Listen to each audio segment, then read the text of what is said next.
And first up tonight, the Alexandria Police Department announces the first homicide arrest of 2026.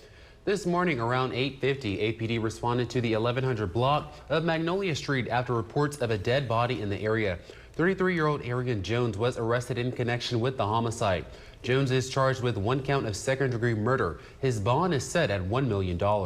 The identity of the victim is not being released as officials notify their family. According to police, the victim and Jones were both experiencing homelessness. Chief Chad Gremyon says the suspect was identified and taken into custody within 3 hours of the initial call.